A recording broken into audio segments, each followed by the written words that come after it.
बाबा, तू अंगावर खाकीवरती चढवायचं स्वप्न बघतोस ना, मग त्या अगोदर तुला गणितातला चोर पकडता आला पाहिजे. त्यासाठी तुला गणित जे आहे का चोर पोलिसाचं ते तुला शिकावं लागेल. ते पण सूत्र न वापरता एकदम सोप्या भाषेत. बघ आता गणित काय, एक पोलीस एका चोराचा पाठलाग करत आहे. चोरापेक्षा 100 मीटर मागे आहे. जर पोलीस आणि चोराच्या वेगाचे गुणोत्तर 5:4 आहे, तर पकडला जाईपर्यंत चोराने किती अंतर कापले असेल? गुणोत्तर दिले बघा, 5:4. लक्षात घ्या. आता हे गुणोत्तर कशाचं आहे? पोलीस. आणि हे कोणाचं आहे? चोराचं. मग दोघांमध्ये किती फरक पडला अंतराचा? 100 मीटर. मग याच्या मधला पण फरक काढा. या दोघांमधला फरक 100 मीटर या अंतराचा. मग गुणोत्तरामधला फरक किती पडणार आहे?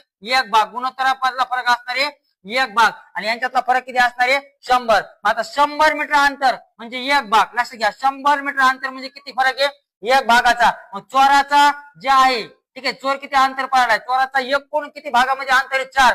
मग 4 भागाला किती? गुणाकार तिरकस करायचा. 100 गुणिले 4 आणि भागिले 1. मग 100 गुणिले 4 किती आलं? 400. म्हणजे चोर किती मीटर अंतर पाळला असेल? तर 400 मीटर. योग्य उत्तर आपला ऑप्शन क्रमांक 3 असेल. आता बघ, एक माझं एक तुझं. खाकी वर्दीचं स्वप्न बघतोस तर तुला गणितातल्या चोराला पकडता आलं पाहिजे. चल, ह्या गणिताचं उत्तर कमेंट मध्ये फेकून मार.